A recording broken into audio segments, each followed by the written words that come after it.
fellow legends and super legends. Welcome to Veloharmony. It's raining again today.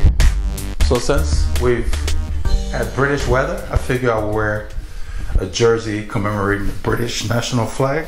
Got this a while back from Rafa when they were in collaboration with Sky. It's a nice mild temperature jersey, and so I figure I put this on today, short sleeves, because it's 17C to start and it'll be like 20C when we're done. So even though the temperature's up there, you know, on the cusp, I'm still wearing tights because it's raining and the air is cold because it's still winter. And I put the tights over the Peogia 3 to see if that makes a difference. I know I had talked about doing the putting film under my pedals. When I tried it, it just wasn't practical because the glue from the film would get stuck on the pedal. So it just, in theory, it was a good idea, but it just wouldn't work practically. So we'll see how going over the Peogia with the tights will work today. So I've got everything ready to go. I'm gonna get a pair of my shades here. I'm gonna take the clear glasses because the rain's supposed to stop and it's supposed to just be cloudy. So of course I got my rain cape here. I put 2 gels in the little pocket on the side. They've got a pocket right here, and that's where I put my gels. So that should work, and I'm ready to roll. Hope you guys get a chance to get out there. I think we're gonna be the only one riding today, as usual. So that's one of the reasons why I started my own group, because about a year ago we used to ride with another group that on a day like this, about 15 minutes before you're supposed to leave, you will get a text, oh, we're not riding. So they weren't serious. So I don't play when it comes to riding. This is my day. I have an appointment with the bike on Saturday. Unless the weather is unsafe, I'm out there. So get your K's in.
As you can see, guys, it's raining. It rained all night, and it's supposed to rain for at least another hour. So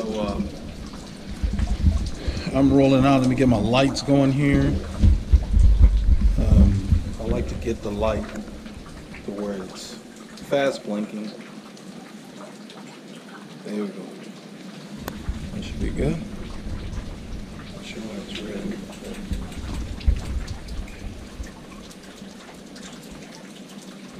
Get my red light in the back.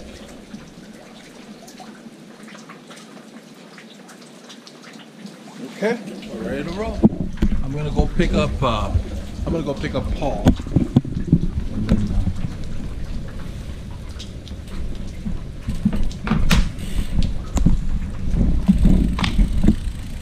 you can see it's rained all night.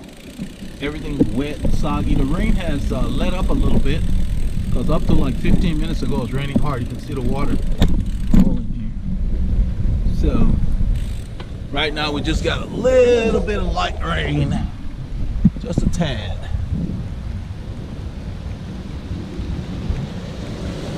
It's a relatively mild morning. So let me turn on this computer here.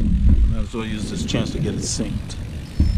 I think I'm going to need to stop.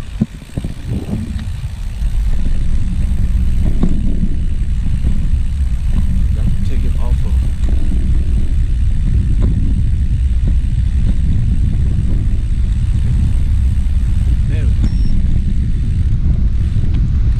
picks up GPS. Get it synchronized before I meet Paul, it would be great. It's a beautiful day. Just a lovely day. Beautiful day for a bike ride. So I have to keep my appointment at all times with the bike.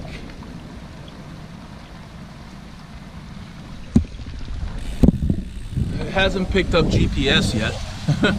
So there's the water rolling on there. I don't know if your camera picks it up.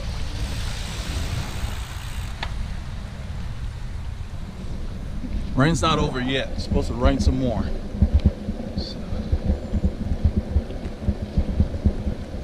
it's about 7:29. I should be picking up Paul in about a minute. I'm gonna ride by the ride start. I don't expect anyone else to be there. Everybody chickens out when it rains.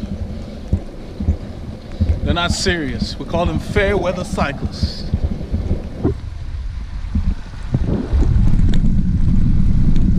So then when they go to a Grand Fondo, they pay their money and it rains, they don't know how to ride in the rain.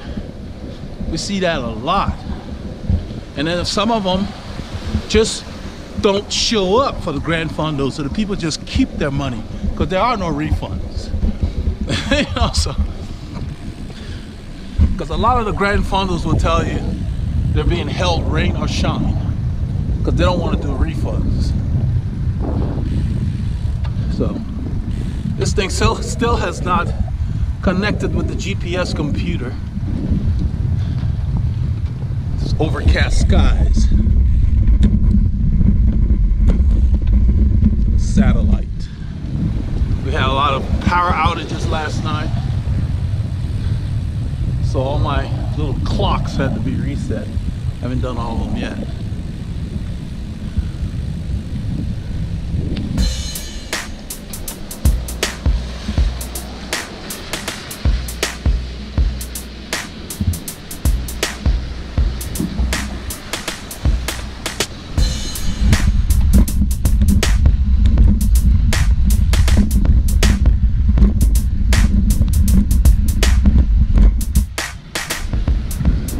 All the other readings, cadence, heart rate, but I don't have any heading or speed or grade, which depends on the GPS.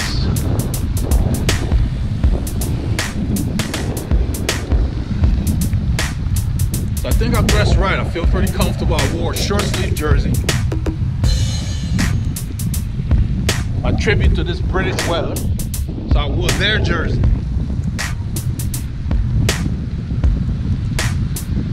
This is lovely.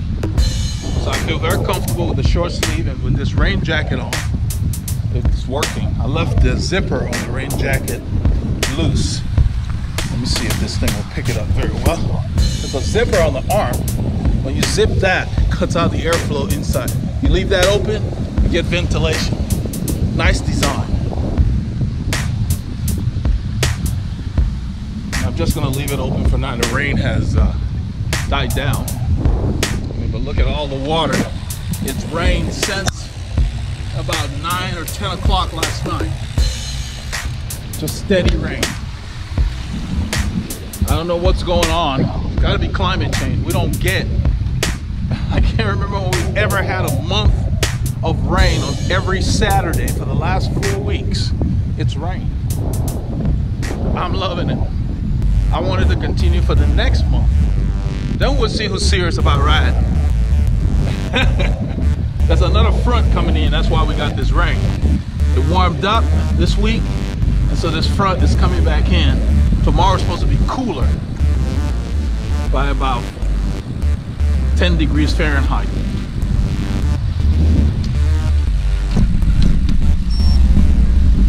All right, we have GPS, I think. Yep, that's what I was waiting for. I want to make sure it's synced.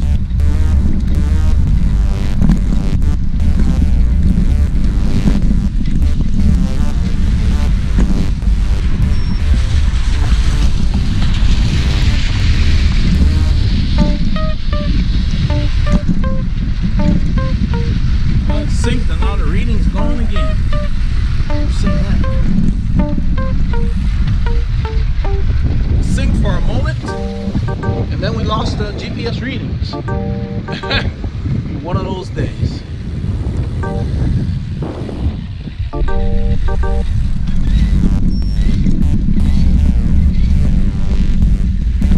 Mud guards are rubbing. Check that over here. So I'll turn this off until well, I'm thinking about it anyway. We'll see. I need to check my front mud guard rubbing. Go to the right start and check that.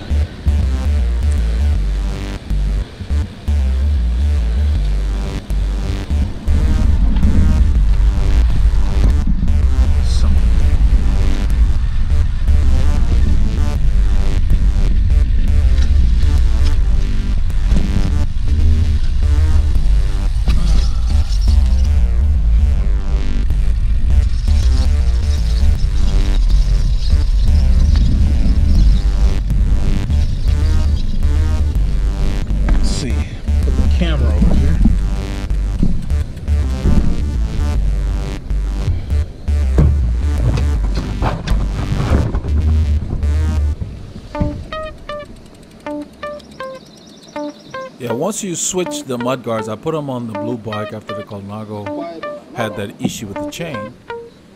They're a little fiddly in that they're fine when you holding the bike and spinning the wheels and then, but when you stand, sometimes they'll rub. And that's why I'm getting on it here to make sure the sound is gone with weight on the bike. Once it's settled to fine, so I just kind of spin around to verify that. There's nobody at the ride start, so my plan is to go ahead and just head out and pick up Paul.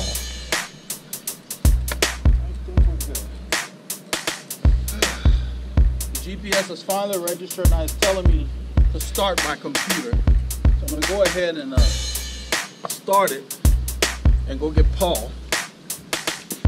And because I placed a removal over there with the gimbal on, it didn't like the fact that it was touching that metal thing by the post that I put it on. The gimbal's calibration just went limp. I'm testing the, let's see here, the camera has failed. The removal is acting up. I'm gonna reset it. There we go. Okay. The removal is very touchy when it comes in contact with something else. I just set the camera down over there and it went limp. It didn't like the contact of sitting there doing nothing. I should have turned it on first, I guess. I'm gonna go ahead and turn on this computer. And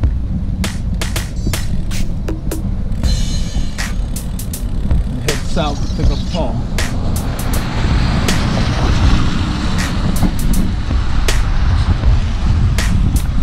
What I was gonna tell you guys is this cap I'm wearing is called the featherweight cap. I found it in the archive sale section on the Rafa site. It's supposedly for hot weather, and I've been having challenges when I put on caps. During the ride, I just heat up. So I'm testing this to see how it fares, how comfortable I would feel, since we're 17C or more. So we'll see. Because this is a warm morning, it's not cold. I just covered my legs to keep the road spray off my skin.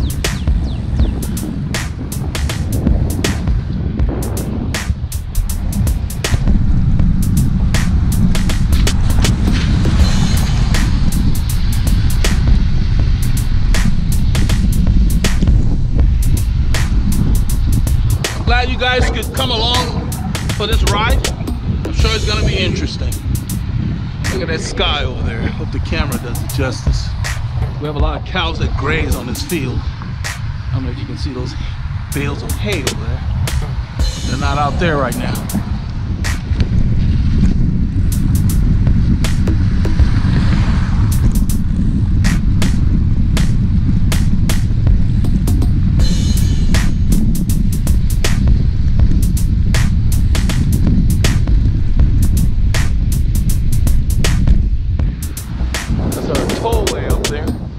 Grand Parkway. You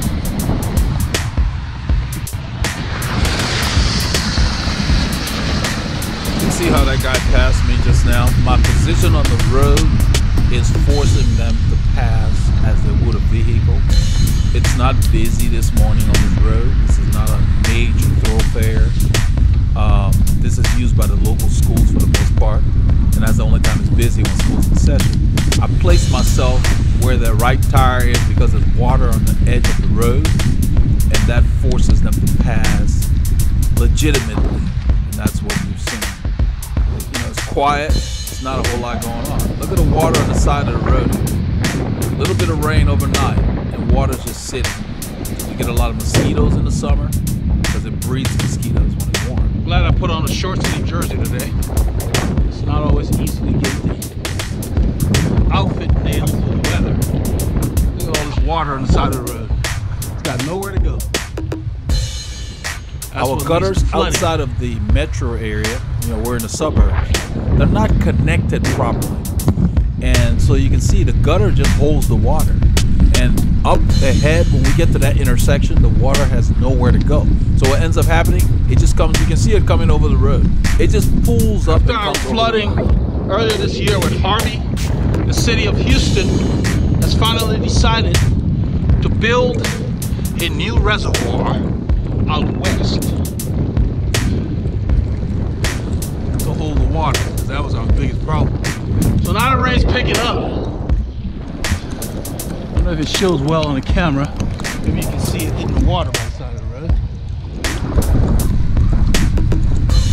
I was hoping to at least get to meet Paul, then shut the camera off. It's supposed to rain until about 9 a.m. Central Standard Time.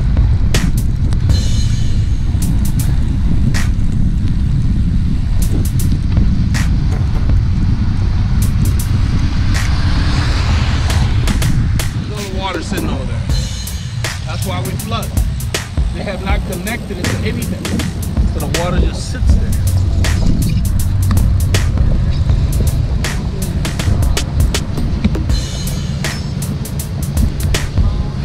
So right here, I go ahead and turn because this light will not pick up a bicycle.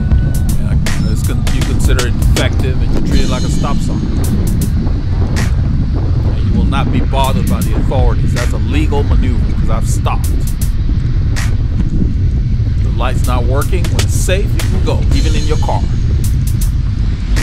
see the water by the side of the road. I don't know how many inches of rain we got, but it wasn't that much. That's why we flood. It's not even moving. I hope the camera captures. Yeah, the water's not moving, and that's the concern. During the summer, we breed a lot of mosquitoes. When it increases in volume, it will move. As you can see down here on the right. Look on the right, you'll see like a connection, like a culvert they added at this intersection right there. You see those slats? So the water has to get that high to get through those slats. They're just sitting there right now, so they really can improve the removal of the water. Hopefully they'll get around to it, because that's part of the issue. We didn't have that much rain to have this much water sitting on the side of the road.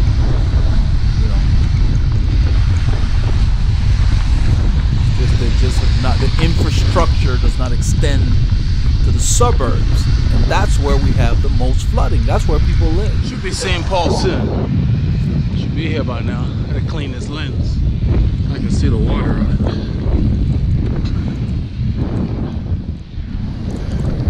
You can't let the weather stop you. You gotta get out there. So if you get to an event and you run into this kind of weather, you're prepared.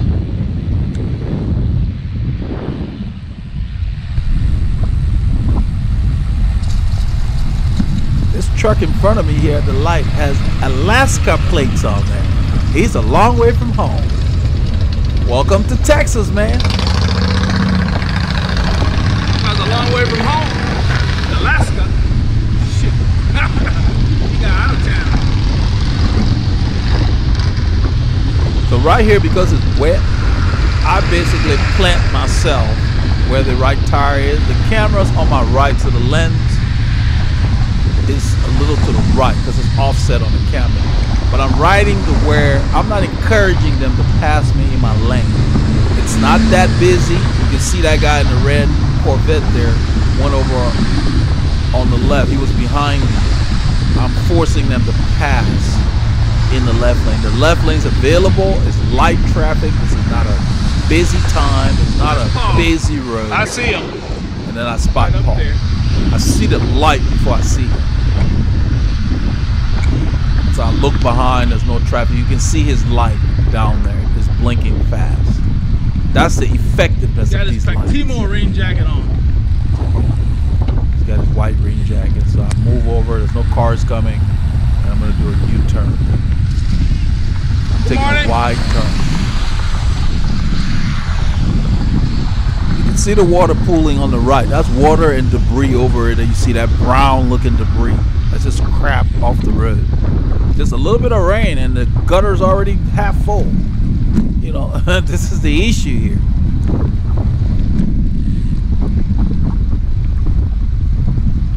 Let's go, let's go, let's go, let's go. So yeah, Paul was slowing down waiting for me. I just wanted him to know we need to get moving. It's raining right now. Right before I left, the rain slowed down. Right before I left the house, the rain slowed down. Oh, yeah. It rained all night. We lost power briefly. Around 3 this morning. Yeah, it's gonna stop. It looks like at 8 or so. Yeah.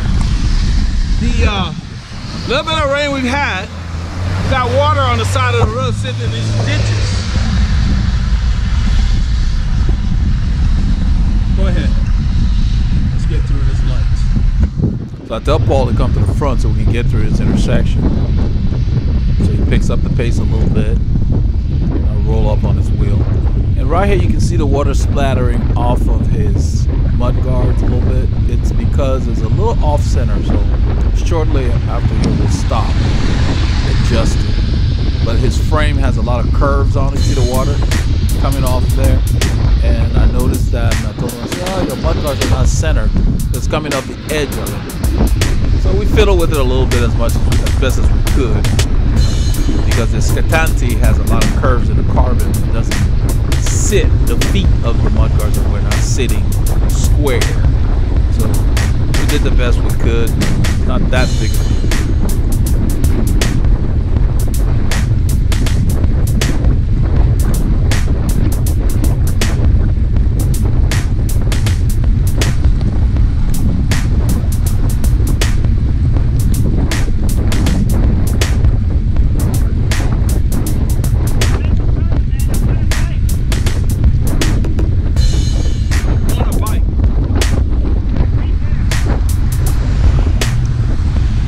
Here Paul is telling me he won a bike. I was like, what?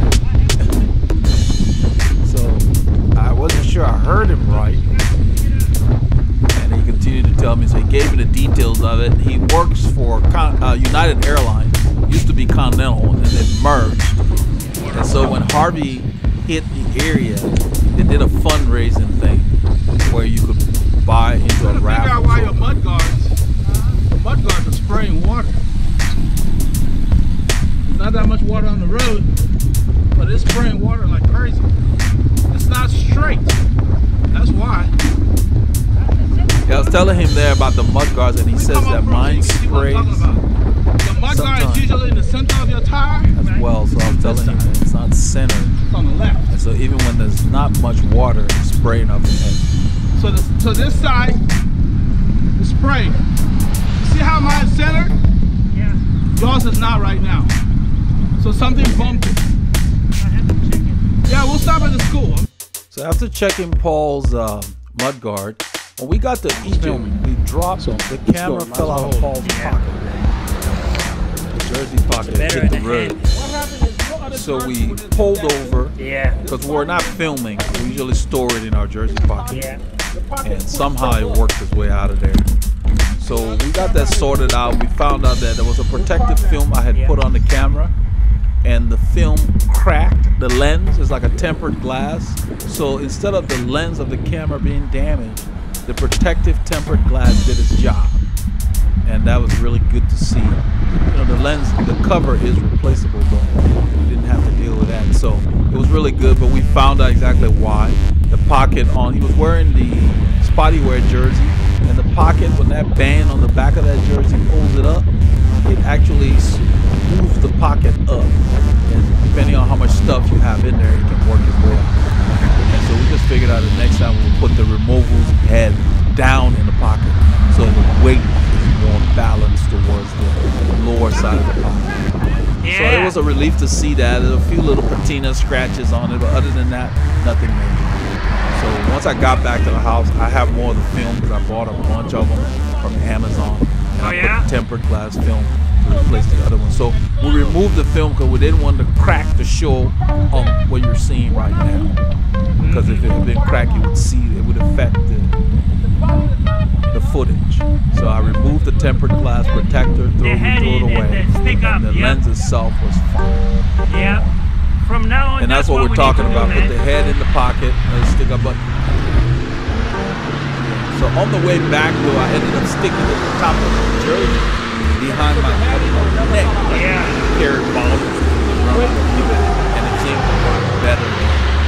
This jersey was completely full with the rain jacket. The rain stopped, and the rain jacket the rain cape ended up being very warm on this day. And so I'm beginning to see why Rafa has a rain vest. So having an open mind, even though I was talking about them smoking stuff, I think I'm going to give that rain vest a try, because on a day like this that's warm, when it rains, you don't care if the rain's on your arm. Because right now, what you're seeing on the screen, I'm very comfortable with that short sleeve jersey. The rain cape, when we had them on, even with Paul, it made your arm hot. So I see now why they have the rain vest. So, you know, I have to take my words back that I had on that video saying that, you know, why do they have a rain vest and a rain cape? Now I'm beginning to see the use. So if you're riding hard in warmer temperatures and it's raining, the vest will be the best. The rain cape works great from 10C or below. When it's cold and wet, you want the rain cape. When it warms up, because we're just a 17C, and the rain cape was uncomfortable. So I will be looking into getting a rain vest and giving it a try. My challenge would be, do I get it in the same color I have here? Because I like visibility, or the green that they have, because those colors are on sale. The black is not on sale. And I'm not going to get a black vest. I want to be visible. So I just wanted to mention that here, because I was not exactly in favor of the rain vest, but after practically using the rain cape and identifying which temperatures work best, when it's warm and raining, you want something that will allow you to be comfortable.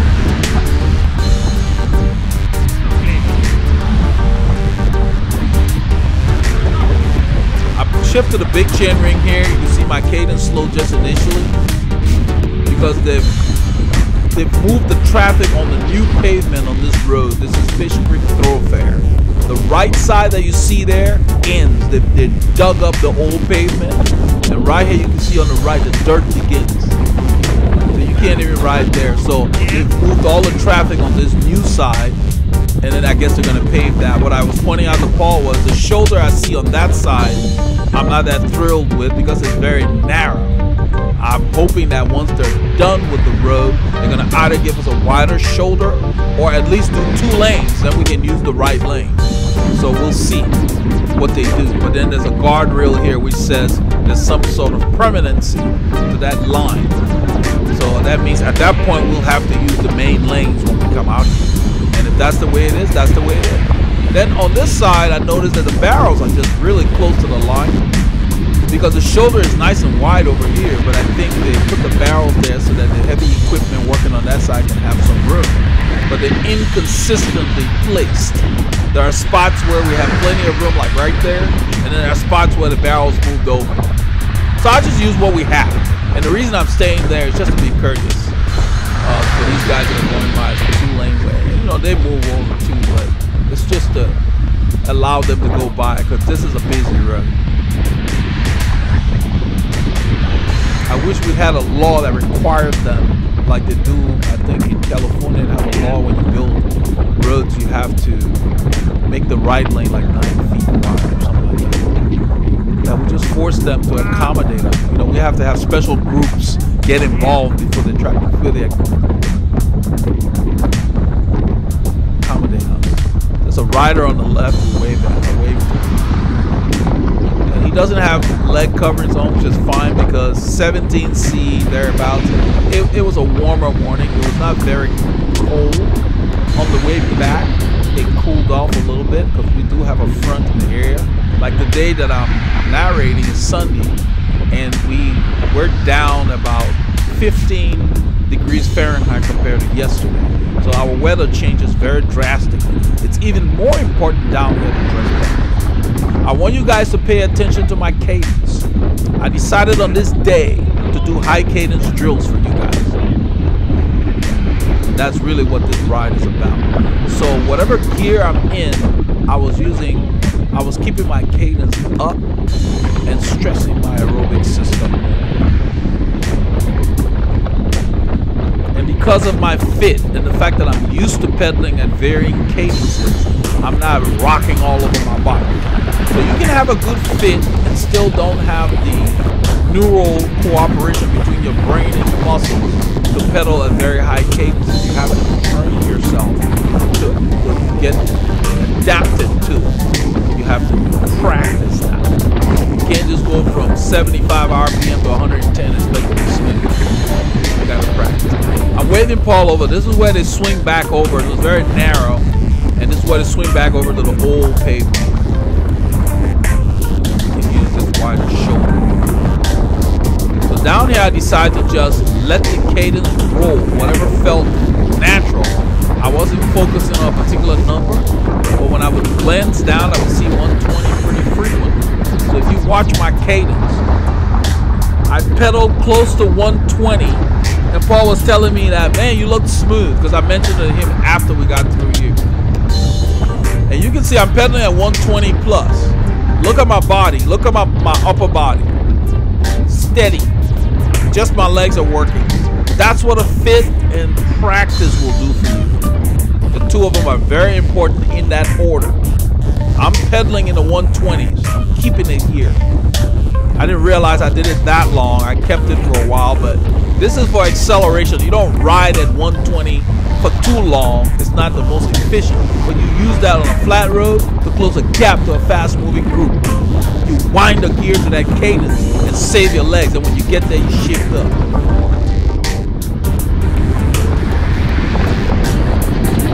That's part of your speed drills.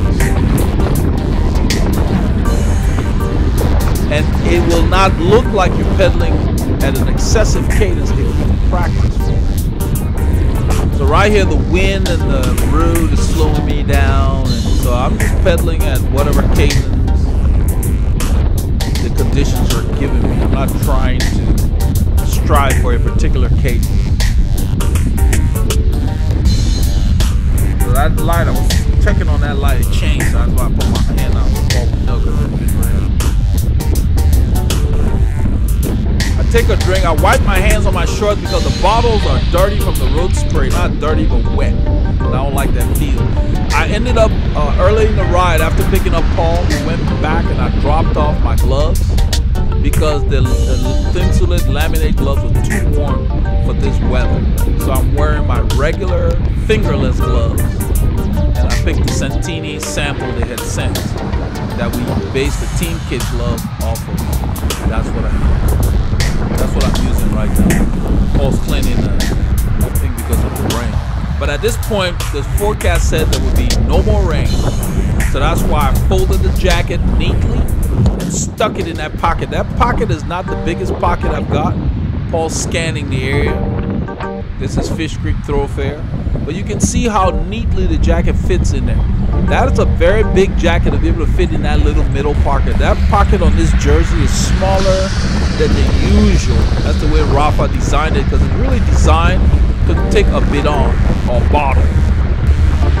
It's a smaller size middle pocket. I folded the jacket and put it in there, and you can see how tightly it sits in there. This is a mid-width jersey. These jerseys are designed for colder temperatures. I would say probably cold to mild. When it's hot, I wouldn't wear that jersey as a first choice. The fabric is thicker and everything. So it's for winter, spring, and fall. I decided to wear it as a tribute to my British counterparts because we're riding in the same kind of weather.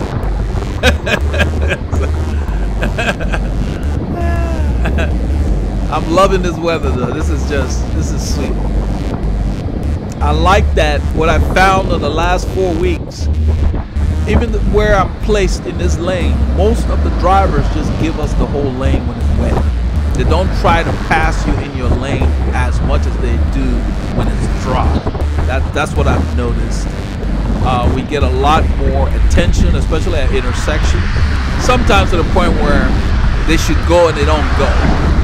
Consistent with what I'm saying, you can see this driver here is moving over into the left lane, and that idiot behind there blows at him. I thought he was blowing at us at the time. I had to come back and look at the clip, because we call him an idiot because he was just being a jerk. If you have time to blow your horn at another motorist, that means you have time to either hit your brakes or let off the gas.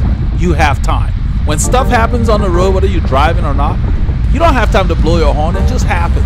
So he's just being a jerk. And the problem with that is, in Texas, everybody carries guns in this place.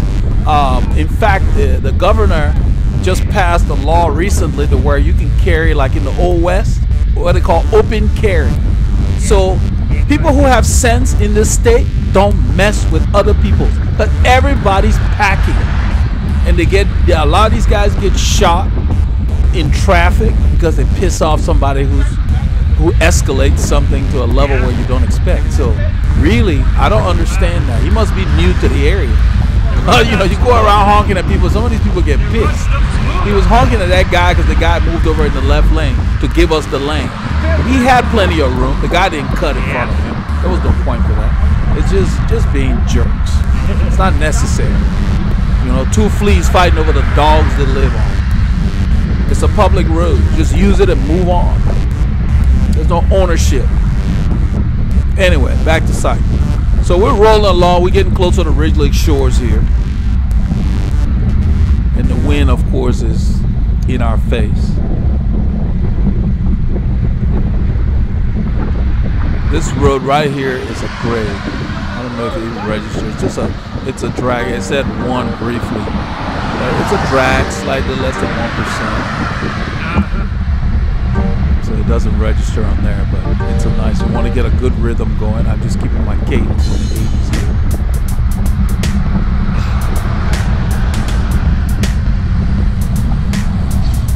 This light is short. You can see it change. I put my hand out, it turned back. It favors this highway because that side street is not high in traffic volume. So they set the timer to where it favors the main drag. I think this is Wood Forest. I remember the street name correctly. Sometimes we ride through there and then we come back to the highway. It's like a shoehorn blue. But we just stayed on the highway today.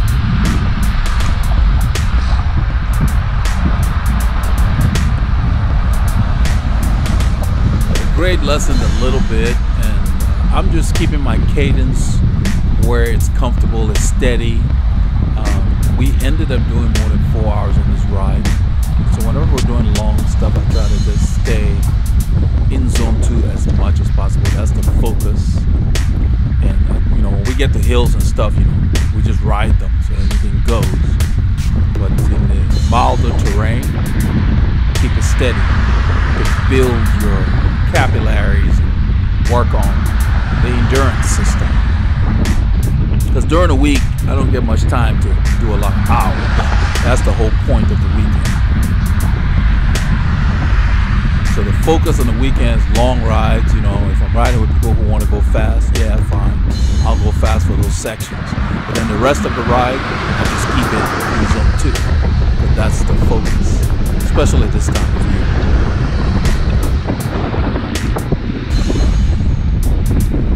It takes a lot of discipline to keep your effort down, especially if you hook up with other people. Sometimes you have to let them go, depending on where your focus is. But my main rides are going to come probably April and stuff like that, we'll start doing a lot of grand fondos and stuff. So it's kind of early right now to start going hard all the time. I don't do the same thing all year. So whenever there's a doubt, I do an endurance ride. You can't do too much damage. You can't do any damage with that because the endurance builds your foundation. It's really good to make that your staple because everything else builds on that. Then you can work on speed and other things. So right here I decided not to downshift, and I'm just staying in the same gear. I'm probably in a 53.23 or 53.21, and I'm just riding the pedals hard. Paul and I joked about it. I told him, I said, you know, time trialing, climbing, you got to push on the pedals hard. Nobody goes fast in a time trial pedaling soft. You know, so yeah, so there are parts of your ride and your training you got to push hard. You got to work. It's gonna hurt, but you got to do that. That's what it takes. So right here, I'm just stepping into the gear, basically. We're getting close to Wrigley Shores. The barrels, the construction barrels, they've laid down some pavement. The last time we came, there was oil. If you look closely, it's actually asphalt. They've matched up with this pavement, and it looked like they did a good job of lining it up. So they've got pavement there, and then there's a gap of dirt between the two. So at least they're making some progress. A fresh pavement on the other side. So we're looking forward to them finishing it. And it looked like the grade stayed the same, so they did not dig up the road or decrease the grade. So that's good. Last time we came through here, this was like a 1%. Yeah, now I see 2. Okay, the reading's more reasonable today. Last time we came through, it said 1%. I know this was at least 2. So we're turning right here, and it's a mess because it's raining. There's gravel right there. So I take a wide turn over the new pavement. That's a new pavement there, and then avoid those holes with water in them. We're into Ridge Lake Shores.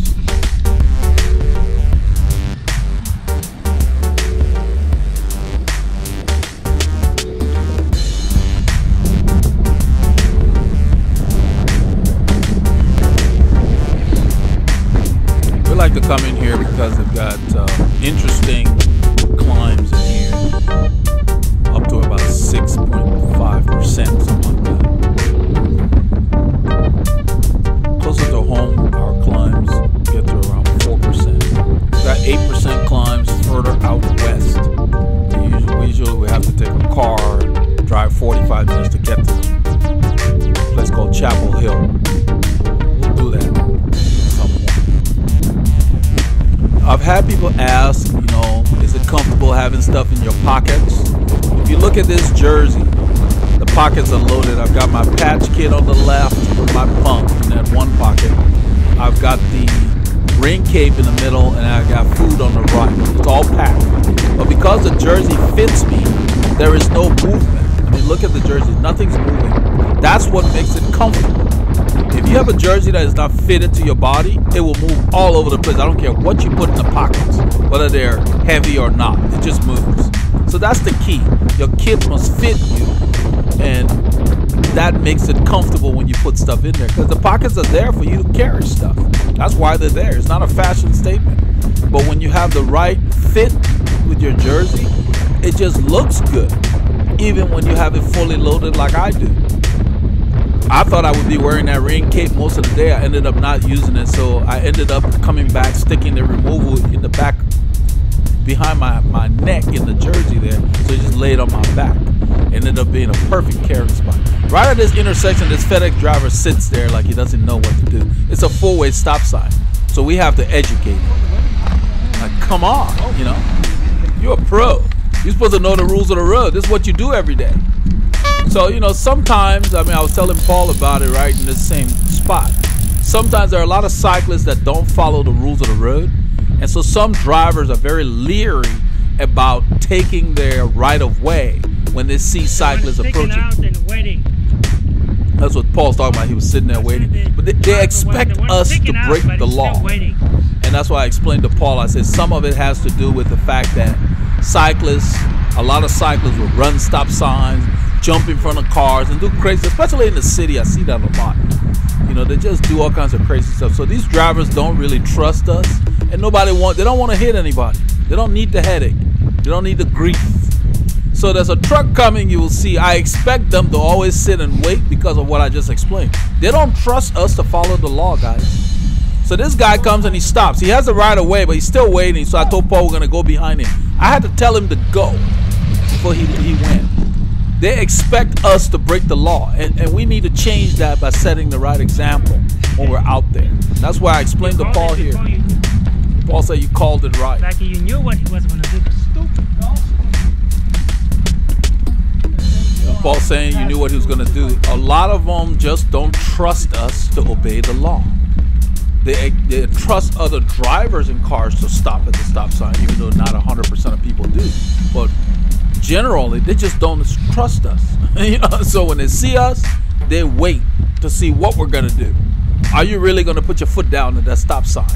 You know, and that's why a lot of them will wave us by to get us through. At least they know what we're doing there. So that's really where that's coming from. So it's our fault that they behave like that. So a lot of conscientious drivers don't trust us to do the right thing.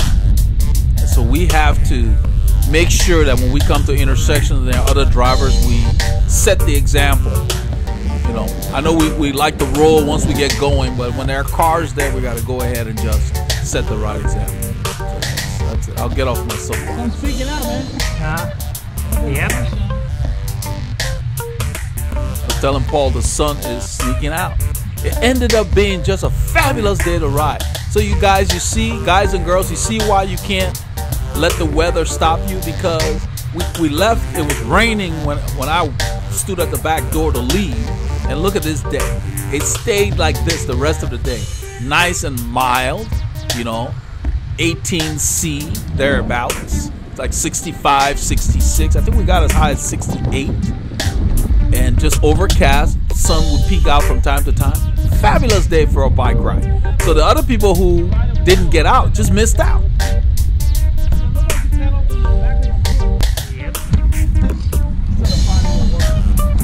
You really can't let the weather stop you. Get the gear you need and be ready and keep your appointment. You know, I can't get out during the week. I'm busy. I got a lot of other things going on. I might be able to get on the trainer now and then. But the weekends, it's time to roll. And most riders have that situation. Yeah. Weekends are when you do 3 hours or more. This is the curve, the cul-de-sac that we stopped in the last time. So we roll here. I pick up there's a 2% climb here. Get on the tops, get the gear rolling. We're coming to an intersection that we go through before we come to the nice climb. The reason we come out here is a nice long climb.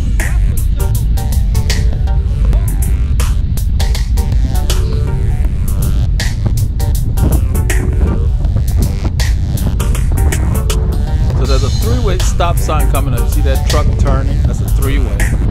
So I always check. If there's no cars, we'll go through. If there were a car there, I would make sure if we had the right of way, we'd go through. That means we got there first, then we go. So I was talking about earlier. Nothing's here. So I checked, told Paul it was clear. After that turn, this road starts its undulation. It's slightly downhill. It says -2. I don't think it's that much. Anyway, it goes down, and you see right after this little curve, see what that white car is? It's going to go back up a little bit. So you feel that more than you see it. But the climb starts where you see those mailboxes. Hopefully it'll register. I think it's more than 1%. Right about here, you begin to feel the climb.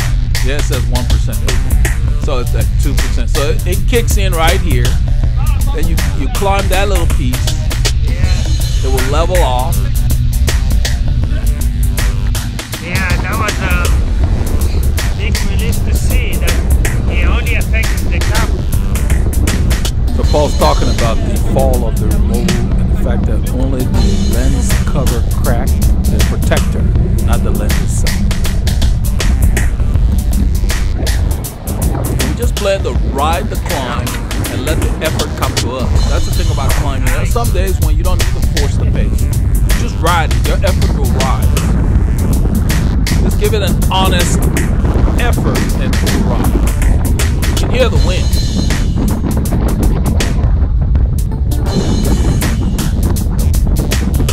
When that slight downhill there, then it's leveling off here and the climb begins. Right about here. I didn't downshift. I just decided to ride whatever gear I was in. I think I'm in a 53, 23 or 24.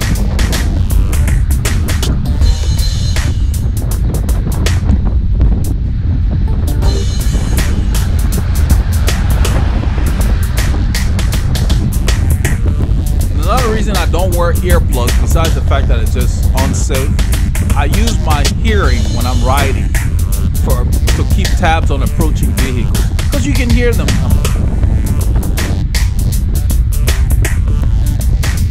Check for traffic, clear. The climb continues. When it says 0, we're still going up. It may not be quite at 1% in that spot. It says 1%. When you feel that, you get a feel for it, and that's what you have to pay attention to when you're riding, is feel it and then find the gear you need as the terrain changes or the wind picks up or whatever, so you can keep your rhythm in the same range.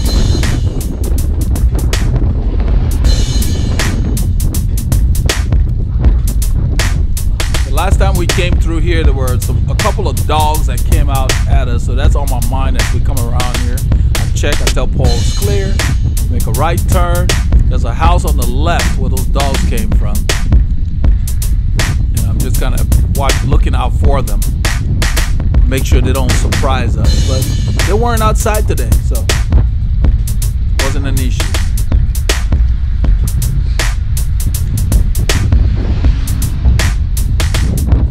The corner coming up on the right is the same corner that Jose went down in on the last time we were here.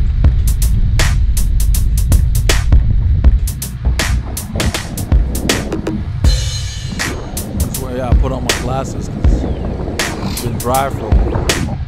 I like keeping them on the back. When I took it off and put it on the front, I didn't need to wipe anything. It was fine.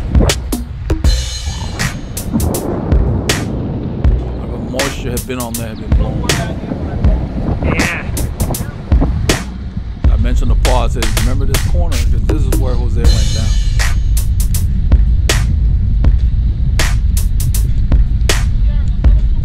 Notice I'm inside, just like I was when he fell, closer to the apex, and so I take a more gradual line, and I slowed way down because it's very tricky in that corner, the way they treated the pavement.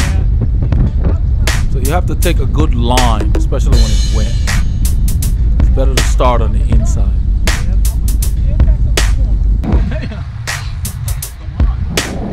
The thumbnail said it all.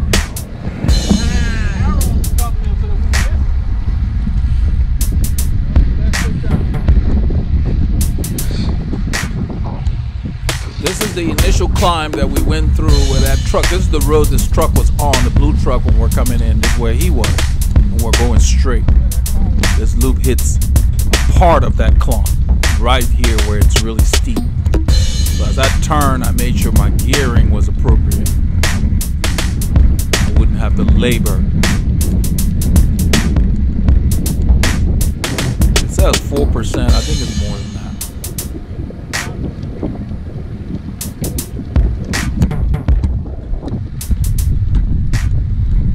It's like the peak percentage. So you see it at 4, then it'll jump to 2. That's how the climbs are graded.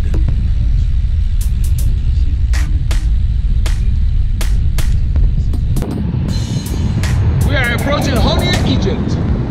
Paul's going to lead us today, and then we'll switch later.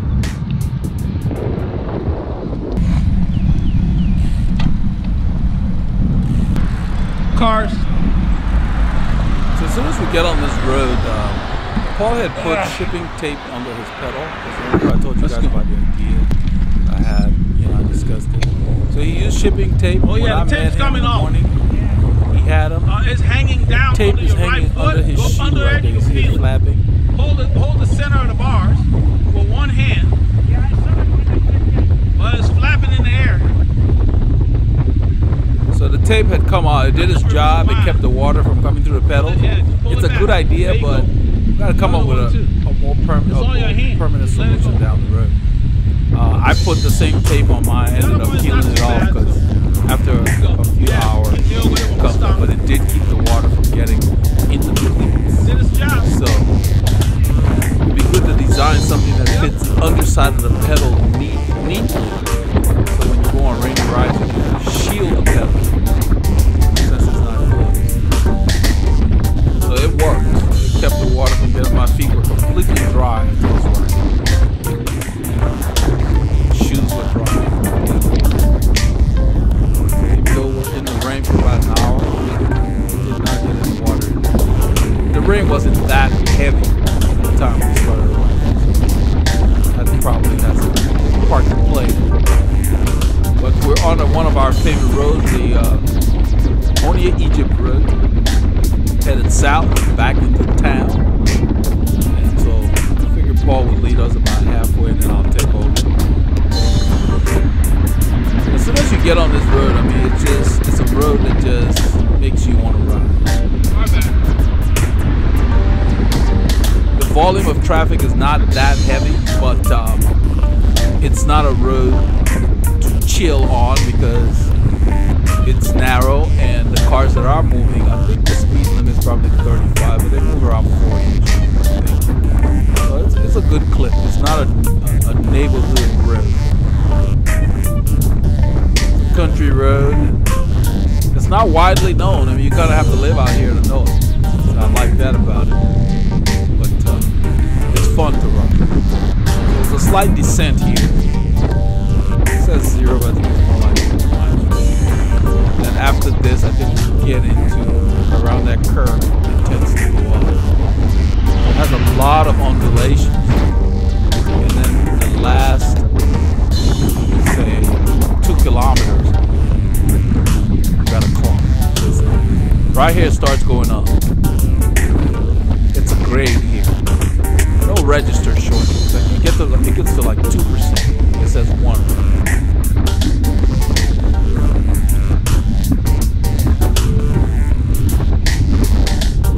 So going on a good. This is a good clip for this grade here. See, it goes left. It's still going up slightly.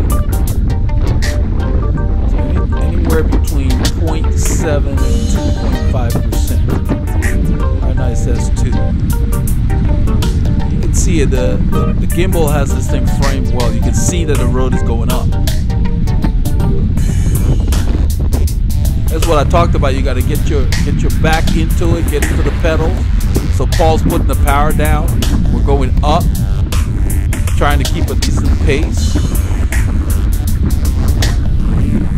I'm just sitting in and framing the shot here.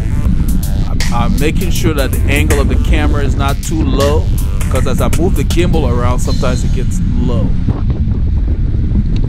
I want to make sure I don't cut off his head and this and that, because the gimbal sometimes, if you move it too drastically, the framing takes a while to get back in place.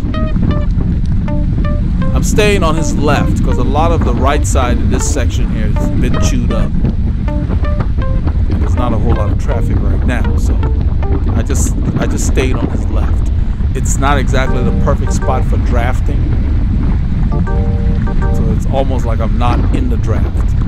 But I'm trying to make sure I get a good shot and stay out of the chopped off pieces of the lane on the right and those reflectors that they stick in certain sections. And you can hear the wind.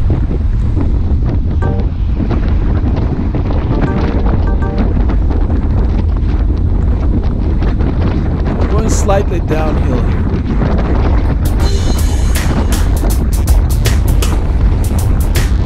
I move to the left so the wind can slow me down.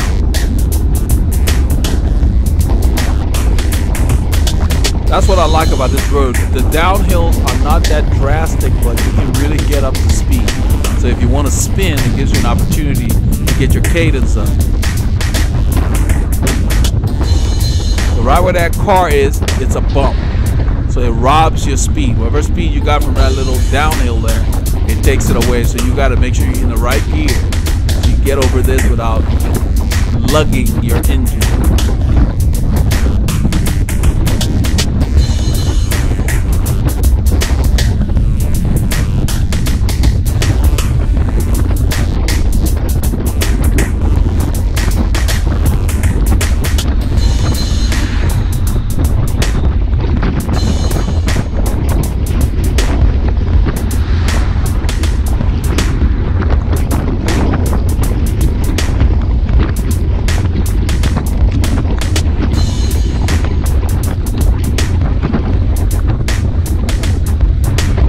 Right here, there's another grade. See that little curve?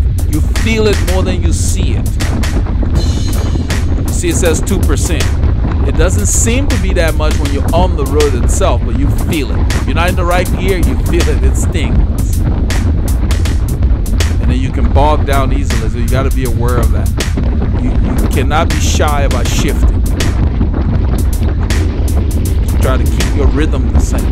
And a lot of times if you're following somebody, it's even harder to keep your rhythm steady because they're riding at their rhythm. And sometimes it's a lot easier to maintain your rhythm when you're riding solo than when you're following someone. So when you're following people, it's always easier to make sure you're in a gear that you can vary your cadence easily because it's hard to get a nice tempo unless they're riding steadily.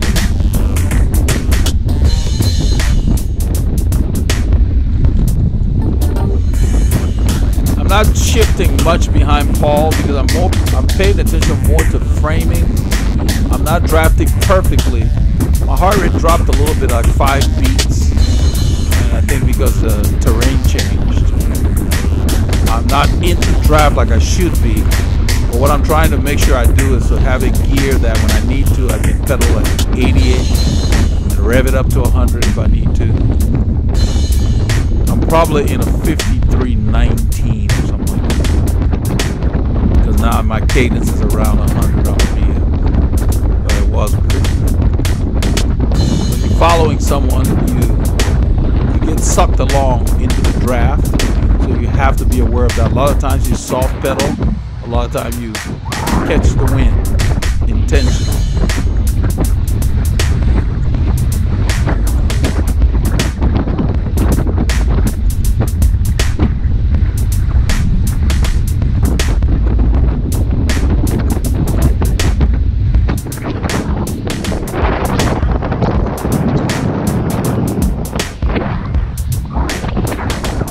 Beautiful, beautiful terrain. Beautiful day to ride a bike. Look at that. Cloudy, mild temperatures.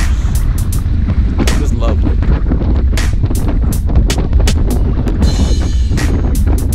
I'm glad we come out regardless of the weather, because we've gotten some really, really good kilometers in our legs that we would have missed out on.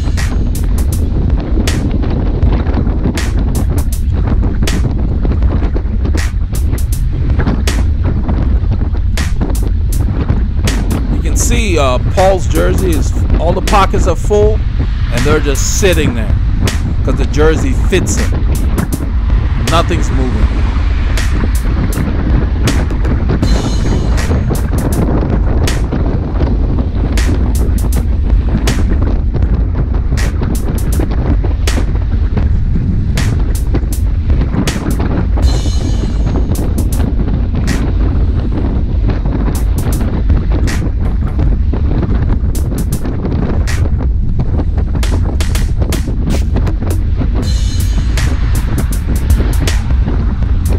That's why we have the rain. The warm air from the south of the Gulf is blowing in. That's what we're riding into as we head south. And so it was cold earlier, so now the warm air pushing back in is bringing rain. And then we've got a front that's going to come in tonight. So we're going to have more rain, I believe. It's forecasted anyway, low percentages. But we've got a cold front that's going to be coming in. Whenever you get days like these, it's always blustery. hours after this ride, the temperature dropped about 10 degrees Fahrenheit in the evening.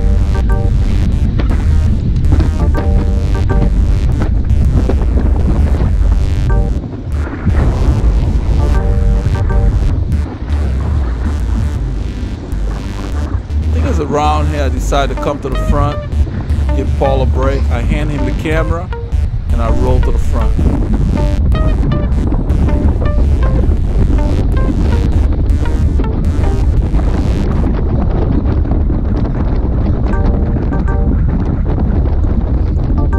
Riding like this on a road that's up and down, a rolling course, windy, get a rhythm. Don't worry about your speed. Get a rhythm that you can maintain. You don't want to be bogged down. It takes the fun out of it.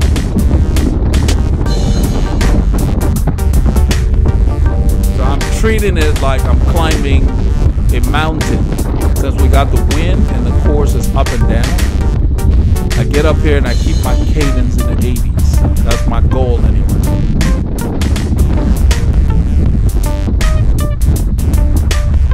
End up using some muscular strength, tap the muscular system, as well as the aerobic system to get a good blend.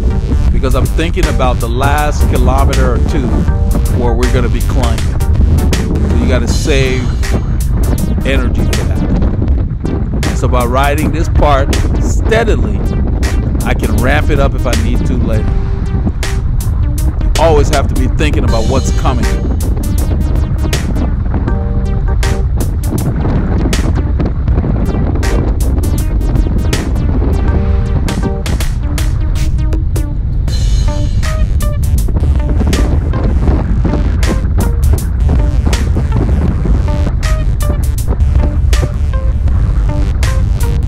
Jersey I'm wearing on the right sleeve has the national champions of Great Britain on there. I think Peter Kennall. I don't know if they only did the champions for the years that they were with Sky, because this jersey has Sky on it as well. But on the armband, they've got their names on there with stars separating them. I thought it was a nice touch. The wind is picking up, so I get in the drops and I lower my torso. Just to change how I'm riding.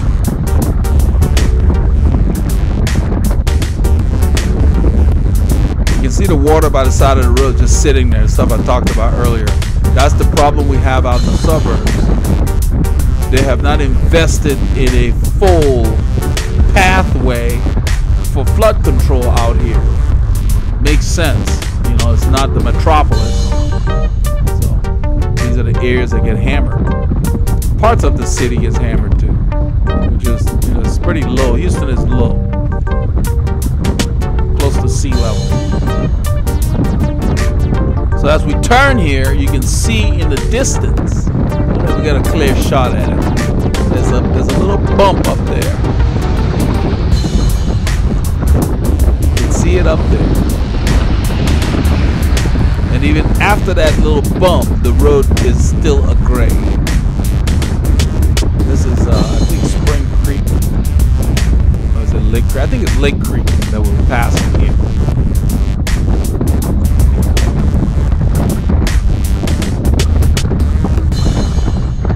So the climb actually begins before we get up there. You can see the road, it kind of goes up just a little bit. It's under 1%, so it doesn't show up.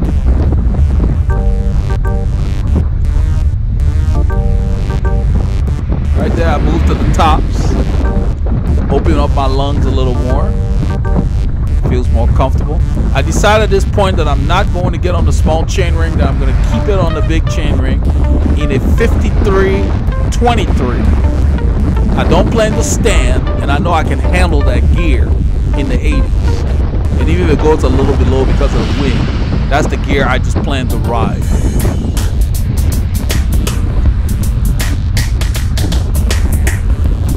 We're in the climb.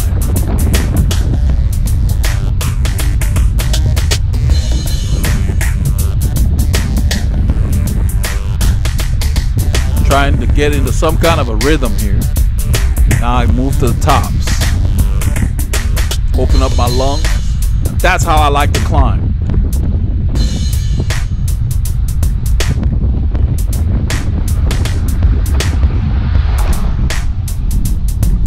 The grade is lessening here. I think when it lessens, my cadence goes up. So as long as you're above 70, you're good. Much below 70, just you can tighten up on a long climb easier. I wasn't worried about the cadence so much because I knew I could handle the gear for this grade. It tops out around 3 to 4% at the steepest point. And then it's mostly between 1 and 2. Right here it says 0, but we still climb. Now it kicks to 1. It's still a climb for the next kilometer.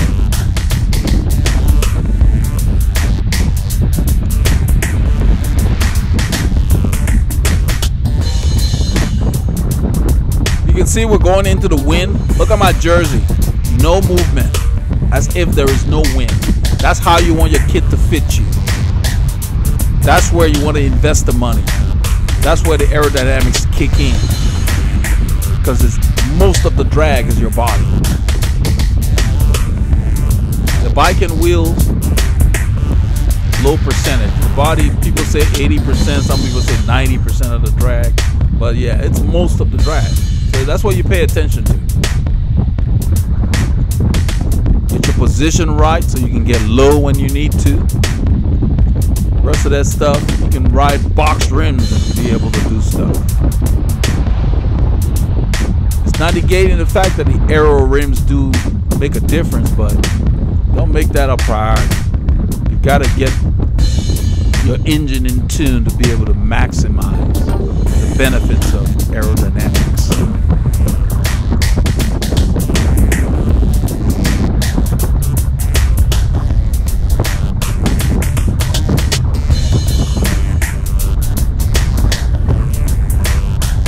It's still going up. I think our turn is coming up. We're still kind of maybe 0.7, 0.8. It's not flat. I think we turn right here. Take a subdivision. On the turn, yeah, it says 1%. It goes to like 3, I think. Right on the turn. There you go, 3%. That's why I'm standing. Keep my gear rolling. That thing was rubbing. When I stood, the mud guards were rubbing on the front. I reached down and pulled it. When you're doing stuff like that, you got to be careful. Don't get your hands in the spokes. So I just carefully pulled that a little bit. Respect the road. Woo.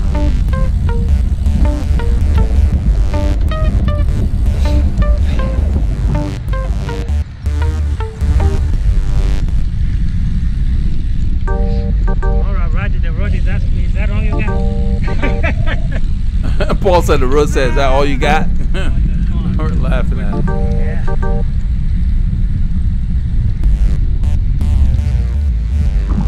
It's a bit rain coming up in here. That way. So this is where you chat. This is like we're taking a shortcut through the back of a subdivision. This is where you ride and you chat and you shoot the breeze. Then when you get back on the main drags, you get back to ride. I'm moving those plastic. I'm checking on something. Yeah. I'm pulling the plastic off the bottom of the pedal. So we put shipping tape under there, and it kept the water from getting into the pedal. It's not a permanent thing, but we just wanted to try something. Paul said since the idea was out there, why not? Yep.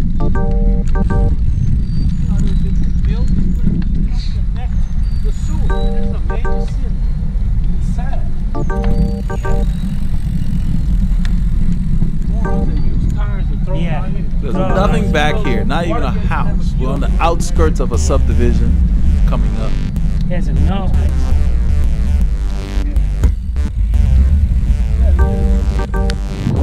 Home stretch, boss. We're back in the woods. Awesome day for an epic ride. About 45 minutes from home. You can see we got 350 on the clock. Yep. I hope that Yeah, there we go. I hope I show the arm again. That was there. You see, those are the names of the red stars of all the champions, the British champions. I don't know if they did all of them, but just the ones in the few years that they had with Sky. That's where their names are on that band. Peter Kennaugh and some of the other guys are on. So this was a jersey that caught my eye, and I grabbed it. I'm glad I did because they're no longer with Sky. So it's a nice collector's item. There are their names right there. Paul wants the camera. So I had been carrying the camera in the top of my jersey behind the neck.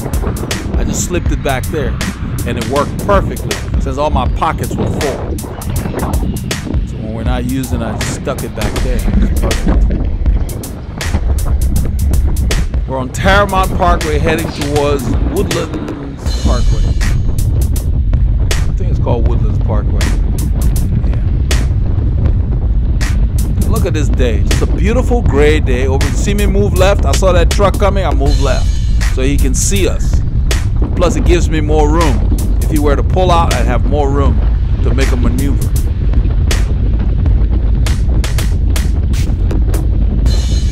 That's just something I just do on instinct. Every time there's a blind corner, I move more into the lane. That's how you have to ride. You can't be afraid to be out there. All you can do is be cautious and give yourself the chance to avoid people cutting you off. We're trying to make this light because those cars went through and then it changed.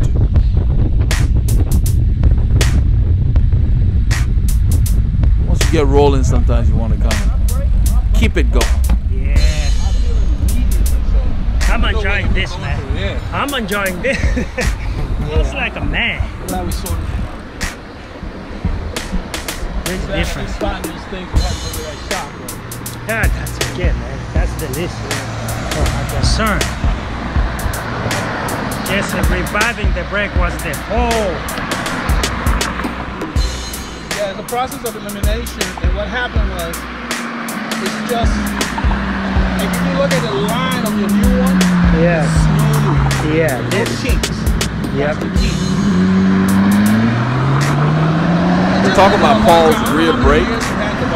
Yeah, The problem was the housing, where it goes into the rear brake caliper. Still, even that with the care that you give this bike, it shouldn't have been rusty like that. So when they put it on the housing had deteriorated to where there was actually no support. It was grabbing the cable. So I just replaced the housing. His brakes are functioning like the bike is brand new. Because that stuff takes a long time for it to get to that condition. Right. That's what we're talking about here. I went ahead and sped this up. It was a long light for some reason. I sped it up here so we could move this along. Give it the space that it needs. Yeah, so you have to have the engineering mind to know what the solution should be. Yep. So I didn't have to buy anything. So we're talking about how to troubleshoot the brakes process. There's something, tape stuck under the bottom of my pedal. I had put shipping tape on there, similar to what Paul used just to try. They did their job, but when I removed it, it left a piece, and that's what I was pulling on.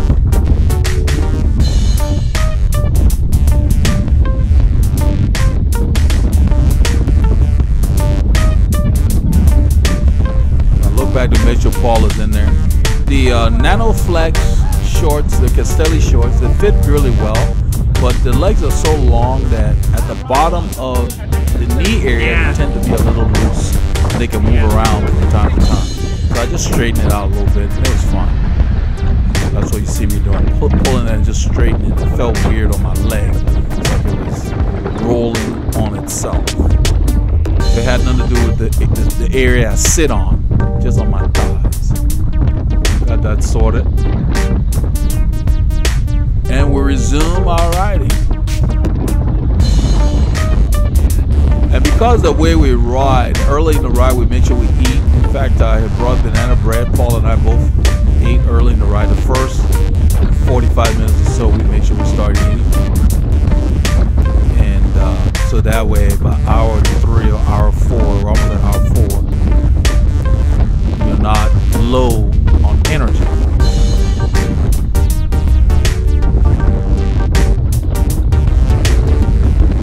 doing a Grand Fondo or a tape or whatever that's going to take several hours, you have to know what your body needs. You have to know how frequently you need to eat. So make sure that you don't run low on energy. Got to get to know yourself. Everybody's different.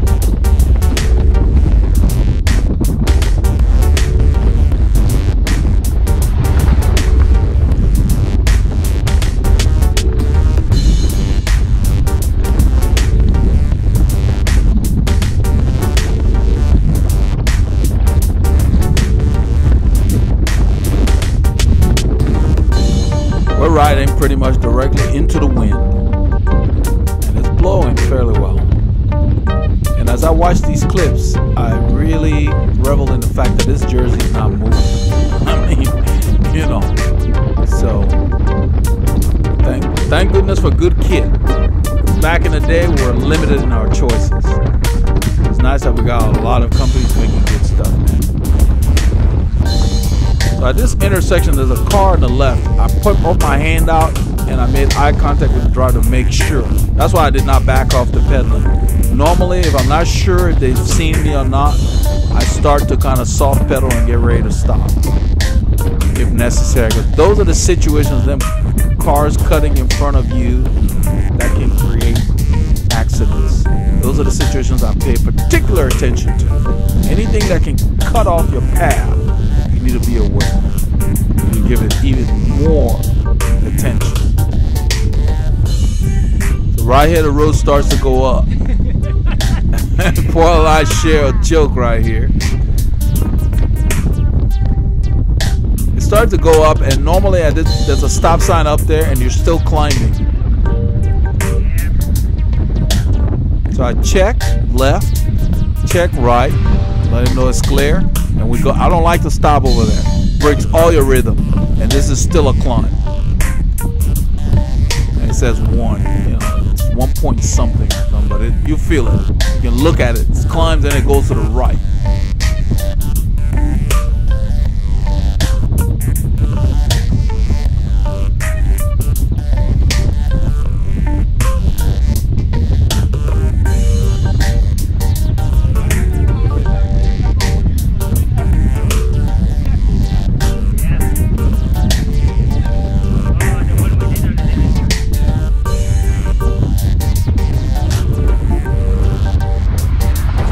It starts to level off a little bit as far as what you feel in your leg.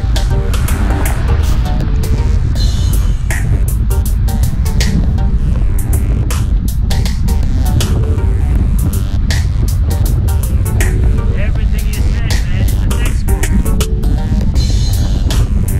Either you follow it or you follow. I was talking about training and all the stuff that we've discussed. Premise is you got to do the work. You got to get out there and ride the bike if you want to get better. You can't go out there and play around. If I'm going to be out there for hours, I need to spend most of it working on a particular system that I have planned to work on that day. So right here is a slight downhill. It says -2. And I decided to just rev up my cadence, not shift gear or climb in.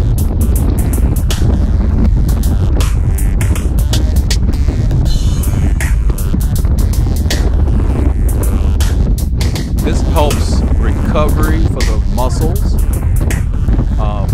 Depending on your conditioning, I mean, you kind of have to, you can tolerate high cadences, or it can really stress your aerobic system and get you out of breath.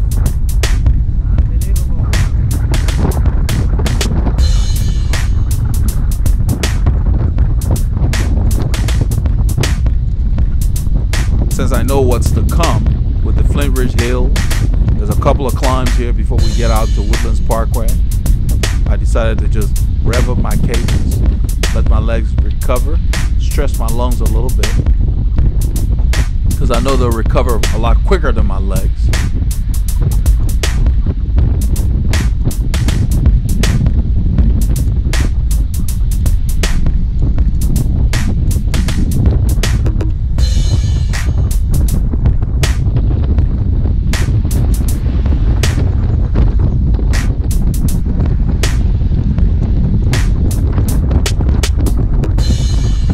base of this descent, this slight descent, it says -2. We're going to turn right, and right at the corner, it's 3%.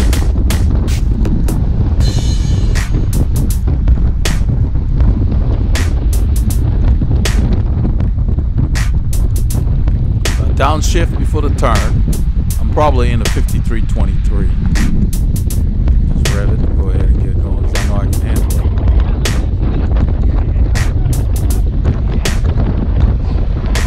You want to be in a gear that will not cause you to pedal below 70, especially if the road's going up, because your muscles do not easily recover under that kind of pressure.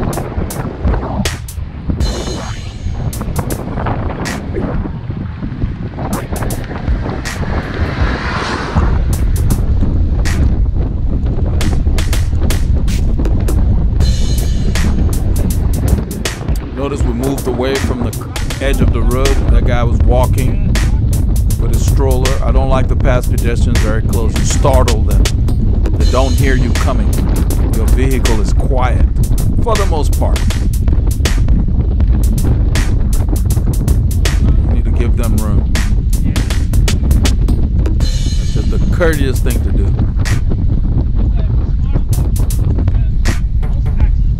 Same thing when you pass other riders. If you don't announce yourself, you can startle them, especially if it's a solo rider. He's in his own world, so you don't want to come right up on him. Like some of them come on your left. You know, like, hell, I need to do that. I don't care where you're going.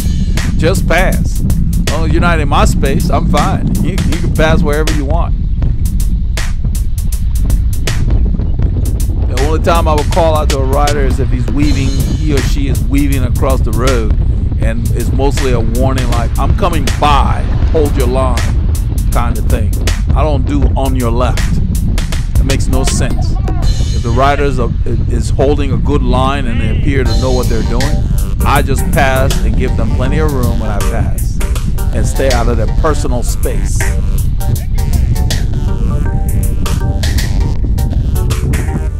It is your responsibility when you're riding to check before you change your line. So, as long as you're holding your line, you're good. So we turn on Macbeth Way here, going slightly downhill. I'm loosening my legs again using high cadence.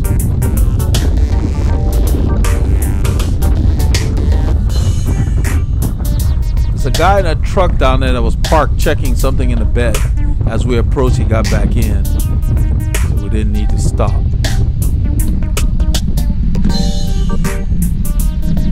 Right up here is one of these corners where even though there's a shoulder, you have to use the road initially to get to the shoulder, so we always stop and check for traffic on the left.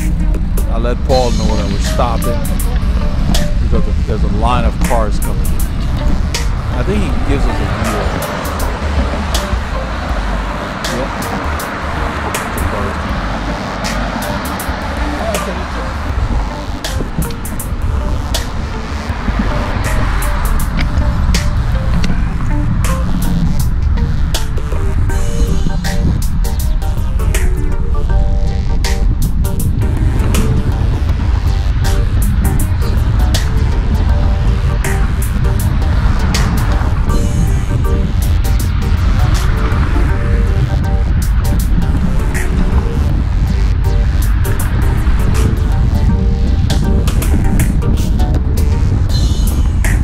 Headed east here.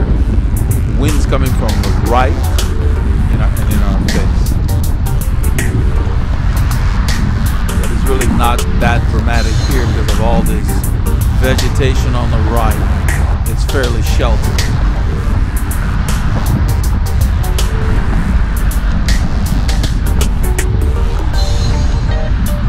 Looking at my Castelli Pioggia 3 seems to match the jersey with the British national flag on it.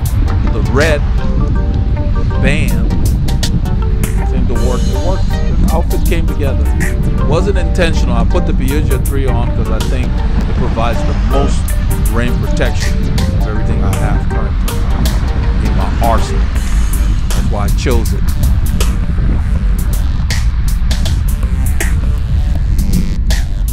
And it's easy to clean when you get back. This is Flint Ridge, and we're headed towards Kirkendall. I moved left. This guy's running here. Plenty of room. Got a drink. I'd already switched my bottles around. The one that was empty I put on the back bottle cage, and the one that has fluid I always keep on the down tube. You can hear the wind. I get on the tops and settle into some kind of rhythm. I'm watching that car on the right. He sees me. I looked at him. We'll continue. You always want to try to get eye contact. And then even if you don't get eye contact, always look at the tire facing you, the front tire facing you. That's the first thing that's going to move. So that way you can be ready to take evasive action.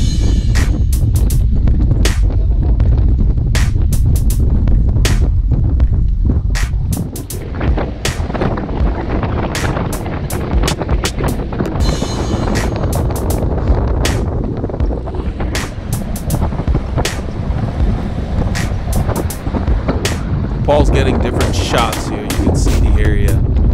This area is really frequented by runners, cyclists, people walking. There's a bike path on the left behind those trees, and I believe on the right also they've got, you can see the paved area there behind the trees. Privacy. So there's a lot of people outside, which I thought was really cool. Good to see people outside running around, not sitting.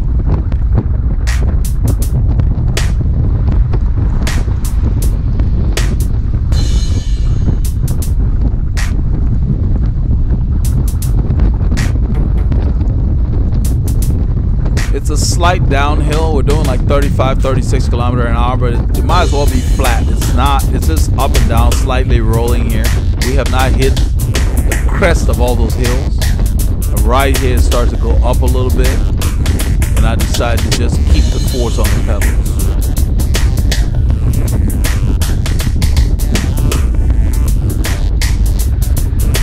I think I'm in on the hoods, but I was in the drops there.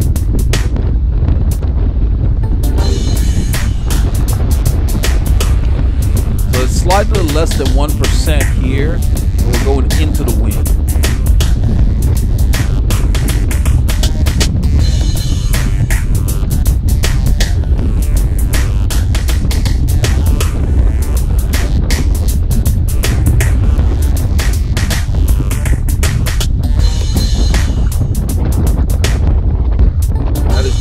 Relaxed position on the hoods. I'm not completely aero, because to get aero I would just lower my forearms and make them parallel to the bar.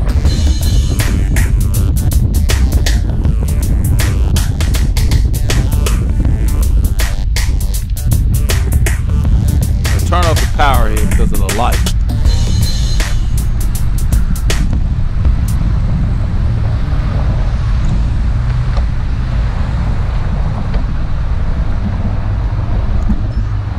Through that area?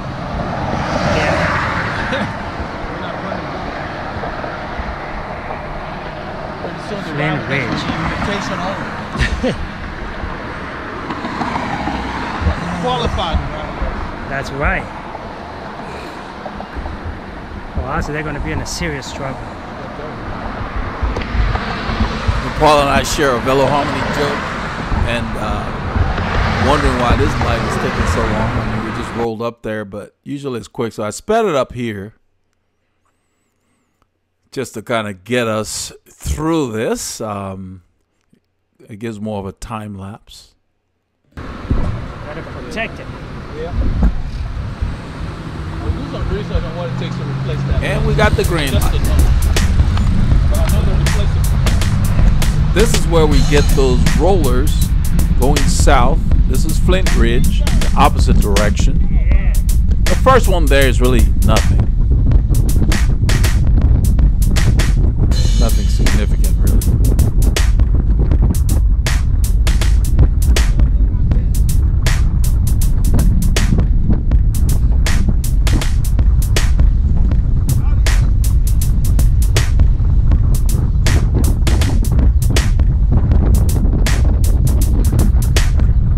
second one there gets up to like 4 point something %.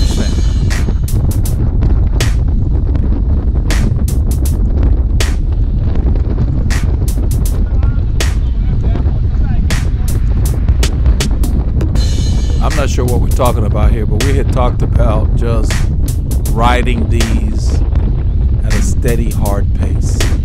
Just keep the tempo going. Don't let up or down. So we start the first one here. I'm pushing on the pedals. I stay on the big chain ring. Probably about 53, 23 or something like that. So once we finish this climb, these guys that are passing us at the bottom of this hill, there's a stop sign. So I tell Paul to back off. I tell him, because you know these guys are going to take forever to get through there. So we back off early so we won't have to stop down there and lose all our momentum. So they go through, and then it's clear for us as a vehicle showing up, but we're already there. On the left, there's a three-way stop sign. So that way, we didn't have to come and stop and get all started all over again.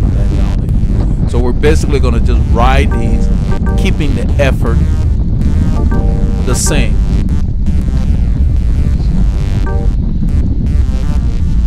Slightly above tempo, but a little bit below sweet spot, something like that.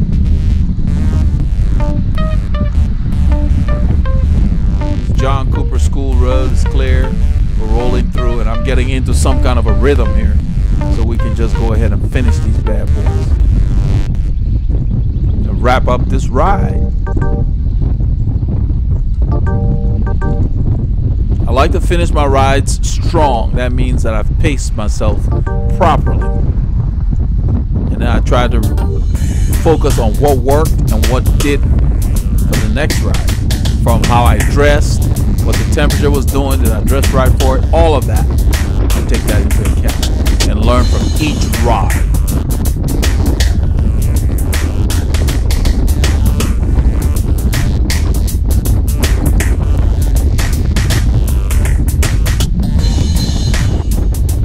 So I did not coast on the downhills. I got a gear and just rode them.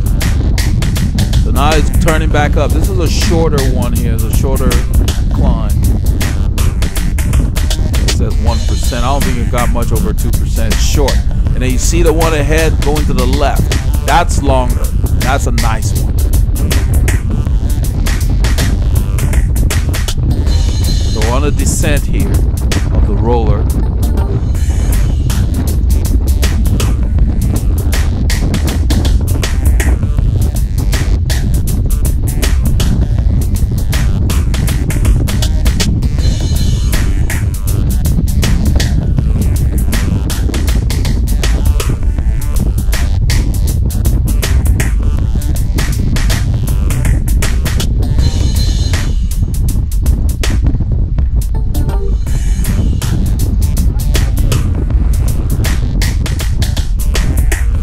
Again, the third roller here.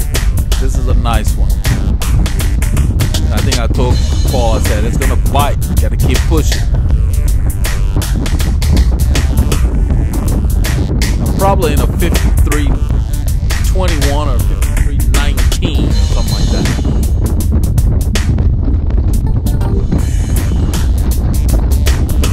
This is the downhill, so I shift up. Decent downhill. It says -4.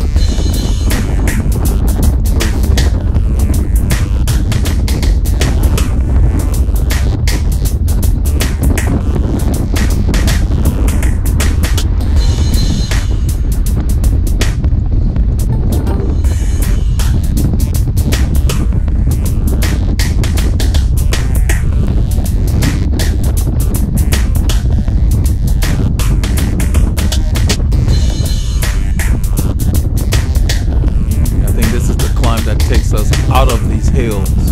It's long but not as steep, but it goes up, it bites, it turns left. You can see it up there. It's a nice climb. The finishing climb on the way back. I kept it in the same gear. I think it was like a 53.20 21 or 19. You can see the speed's pretty decent. It doesn't register, it says 0, but it's more than that. I'm surprised we don't see more than that, because it kicks. You see where that car is? That bites. You feel that. Now it says 1. It's at least 2%. And it's long. So we're finishing it here. So it went between 0 and 1 for the most part. Felt like more. The hill's over, we come to, there's a light up there.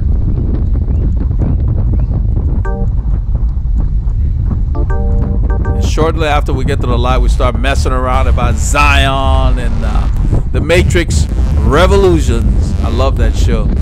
Love the trilogy. We're talking about Morpheus. So Zion, we are still here. The machines have always been after us. Love the way he says machines. Yeah. Most efficient means of travel. We here. Still here. We're Zion. We are still here. The machine. I start to quote Morpheus as we enter the bike path. I believe because no matter what the machines have done, we are still here. So I hope you guys got some kilometers, you guys and girls. This is what we did on Saturday. Epic ride. Epic. That's it. Yeah.